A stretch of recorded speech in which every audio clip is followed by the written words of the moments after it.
Bon, une dernière question. Dans le cas où la maison, elle est déjà construite, où le bâtiment est déjà construit, que peut-on faire pour lutter à ce stade-là contre l'humidité? Doit-on rebâtir? Doit-on détruire et puis rebâtir de nouveau? Ou existe-t-il des solutions qui peuvent aider face à cela? Voilà. Maintenant, dans ces cas-là, ça dépend des cas.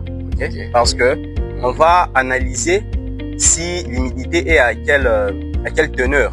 Parce que ce que nous devons savoir, c'est que l'humidité, ça dérange beaucoup la structure de nos bâtiments. Et l'humidité, au fur et à mesure que ça dure dans nos bâtiments, ça peut affaiblir la structure.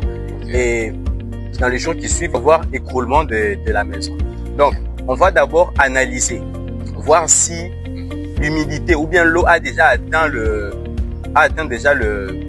les armatures de nos poutres et poteaux, ou bien même des armatures qui se trouvent dans nos longrines de fondation et tout. Okay. Si ce n'est pas le cas, dans ces cas-là, on peut mettre un revêtement de protection, un revêtement de protection fait d'armature et de béton pour créer une barrière étanche pour que l'eau ne puisse pas pénétrer dans notre bâtiment. Et pour le mur, on peut ajouter de crépissage fait à base en ajoutant des additifs tels que les silicates pour permettre que l'eau ne puisse pas ressortir de mur et tout, et que ça ne puisse pas créer la moisissure. Ah, d'accord, ok. En tout cas, je me sens très enrichi parce que vous venez de dire, parce qu'il y a certaines choses aussi. Là, il faut se dire la vérité que moi-même d'ailleurs, je ne savais pas. Voilà. Je l'ai, c'est seulement grâce à vous, ingénieur Obed Maté.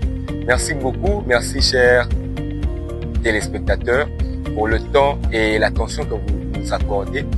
Et on se donne rendez-vous prochainement pour un autre sujet qui fait débat. Surtout, restez branchés et connectés et n'oubliez surtout pas, partagez la vidéo.